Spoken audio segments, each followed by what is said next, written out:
नमस्कार मंडळी, श्री स्वामी समर्थ। स्वागत आहे तुमचं माझ्या यूट्यूब चॅनलवरती। आजचा दिवस तुम्हा सर्वांना खूप छान सुखाचा समाधानाचा जाऊ देत हीच मी स्वामींच्या चरणी प्रार्थना करते आणि आजच्या या नवीन व्हिडिओला सुरुवात करते।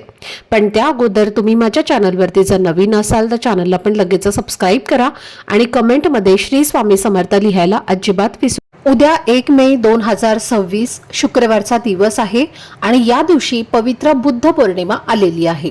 या दिवसाला वैशाख पौर्णिमा असंही म्हटलं जातं, कारण ही पौर्णिमा वैशाख महिन्यात येते आणि हा दिवस भगवान गौतम बुद्धांचा जन्मदिवस म्हणून मोठ्या भक्तिभावाने साजरा केला जातो। गौतम बुद्धांना भगवान श्री हरी विष्णूंचा 9वा अवतार मानलं जातं, त्यामुळे आपल्या हिंदू धर्मातही या दिवसाला खूप मोठं धार्मिक आणि आध्यात्मिक असं महत्त्व आहे। या दिवशी दान, पुण्य आणि सेवा करणाऱ्याला विशेष महत्त्व दिलं जातं, कारण याच दिवशी गौतम बुद्धांचा जन्म झाला, त्यांना ज्ञानप्राप्ती झाली आणि त्याचं महापरिनिर्वाणही झालं। त्यामुळे हा दिवस अत्यंत पवित्र आणि खास मानला जातो। यंदा वैशाख पौर्णिमेची तिथी 30 एप्रिल रोजी 9 वाजून रात्री 13 मिनिटांनी सुरू होते आणि 1 मे रोजी रात्री 10 वाजून 53 मिनिटांनी याची समाप्ती होणार आहे। आणि उदय तिथीप्रमाणे बुद्ध पौर्णिमा ही 1 मे रोजी पूर्ण दिवस साजरी केली जाणार आहे। या दिवशी चंद्र आपल्या 16 कलांनी परिपूर्ण असतो आणि तो आपल्या प्रकाशातून सकारात्मक ऊर्जा देत असतो। म्हणून पौर्णिमेच्या रात्री चंद्राला जल अर्पण केल्याने मनातील ताणतणाव कमी होतात, मन शांत होतं आणि जीवनात सकारात्मकता वाढते।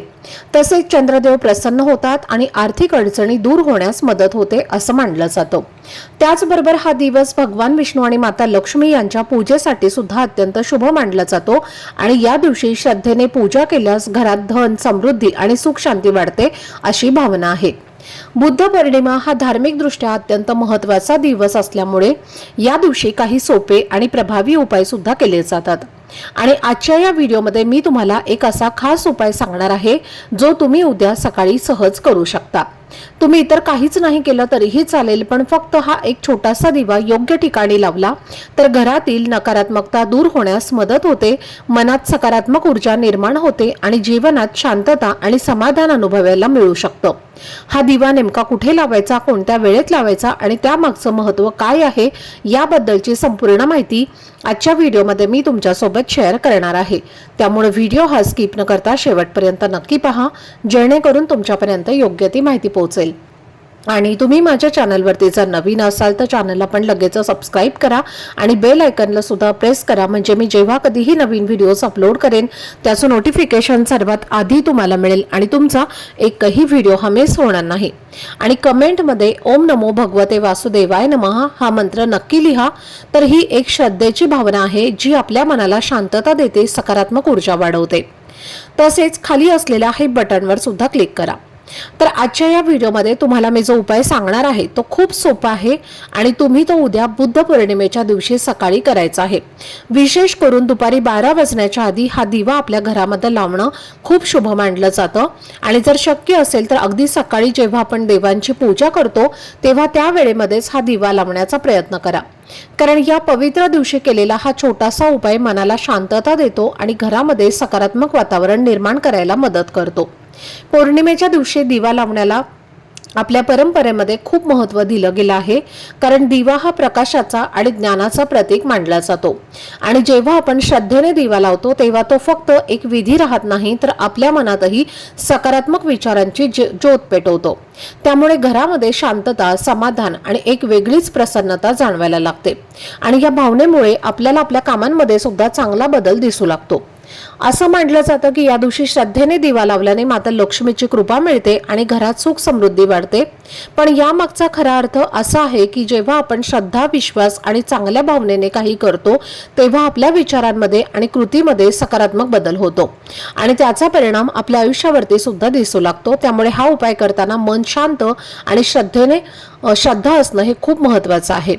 दिवा हा आपल्या संस्कृतीमध्ये शुभतेचं प्रतीक मानला जातो आणि जेव्हा आपण पौर्णिमेसारख्या दिवशी तो लावतो तेव्हा घरातील नकारात्मकता कमी होऊन वातावरणामध्ये अधिक शांतता आणि आनंद वाटायला लागतो। तसेच मनातील ताण, चिंता आणि गोंधळ हळूहळू कमी होण्यास मदत होते आणि त्यामुळे आपण अधिक स्पष्टपणे विचार करू शकतो आणि योग्य निर्णय सुद्धा घेऊ शकतो। आता हा उपाय करण्यासाठी उद्या सकाळी लवकर उठा, त्यानंतर तुम्हाला आंघोळ करायची आहे। आंघोळ करत असताना आंघोळीच्या पाण्यामध्ये थोडीशी हळद आणि एक तुळशीपत्र तुम्ही टाकू शकता, ज्यामुळे तुम्हाला एक वेगळेच ताजतवाना आणि पवित्रतेची भावना येईल। त्यानंतर देवघरामध्ये जाऊन आपल्या देवांची तुम्हाला पहिल्यांदा पूजा करायची आहे।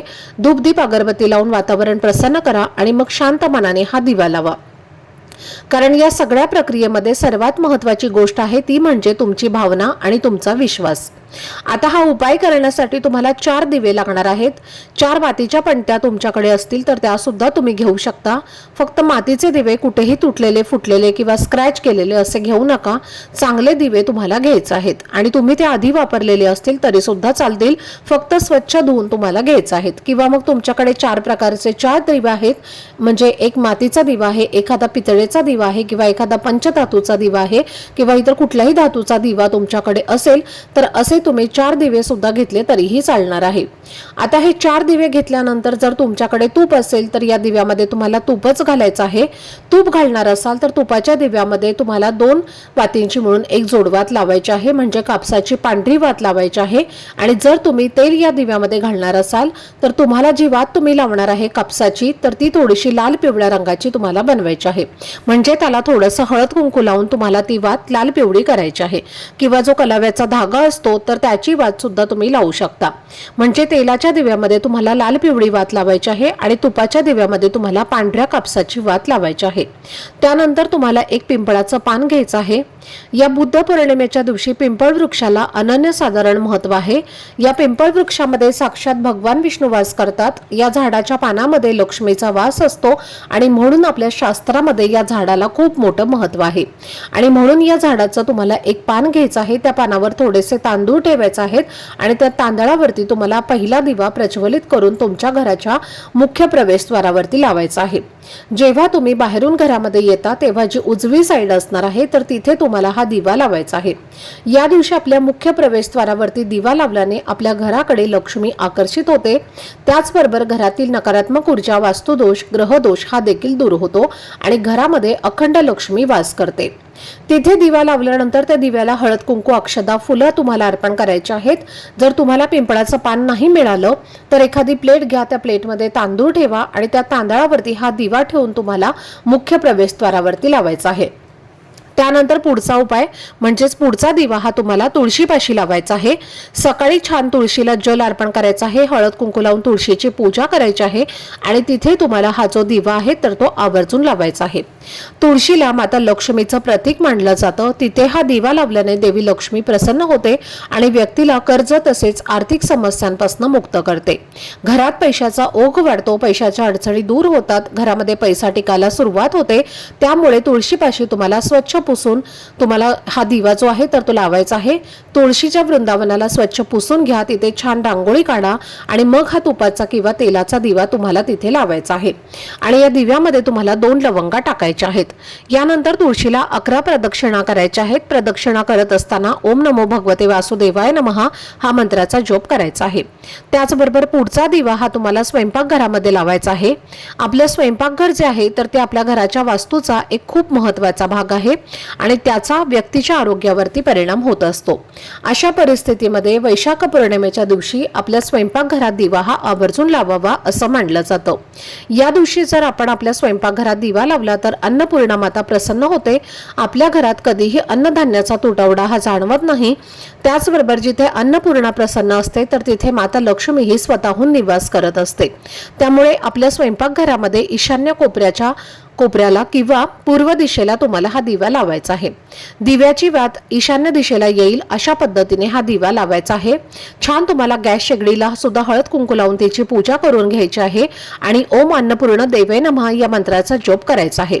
त्याचबरोबर पुढचा दिवा जो आहे तर हा दिवा तुम्हाला घराजवळ एखादं मंदिर असेल, देवीचं मंदिर असेल किंवा देवतेचं मंदिर असेल, गणपतीचं मंदिर असेल, जे कोणतंही मंदिर तुमच्या घराजवळ असेल तिथे मंदिरामध्ये हा दिवा तुम्हाला सकाळी लावून यायचा आहे।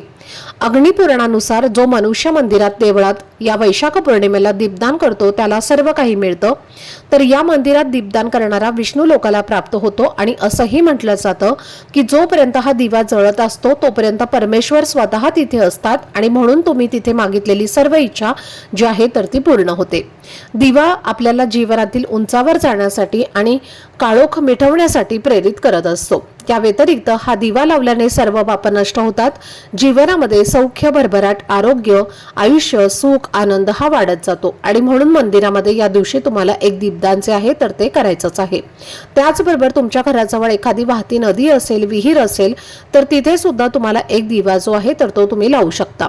तर अशा पद्धतीने तुम्हाला उद्या वैशाख बुद्ध पौर्णिमेला या 4 ठिकाणी दिवा लावायचाच आहे आणि सकाळी 12 वाजण्याच्या आत तुम्ही लावण्याचा जास्तीत जास्त प्रयत्न करा। पण जर तुम्हाला नाही शक्य झालं तर मग तुम्ही सायंकाळी 6 वाजल्यापासून ते रात्री 9:30 वाजेपर्यंत सुद्धा हा उपाय केला तरीही चालेल। हा उपाय केल्याने देवी लक्ष्मी प्रसन्न होते, घरातील दारिद्र्य, गरिबी दूर होते आणि शत्रूंचा त्रास नष्ट होतो। तर तुम्ही अशा पद्धतीने हा उपाय जो आहे तर तो उद्याच्या दिवशी करायचा आहे। तर ही अत्यंत महत्त्वाची माहिती मला तुमच्यापर्यंत शेअर करायची होती। आजचा हा व्हिडिओ जर तुम्हाला आवडला असेल, माहितीपूर्ण वाटला असेल तर व्हिडिओला लाईक, शेअर आणि चॅनलला सबस्क्राईब नक्की करा। भेटूयात पुढच्या व्हिडिओमध्ये। तोपर्यंत सर्वांना श्री स्वामी समर्थ। धन्यवाद।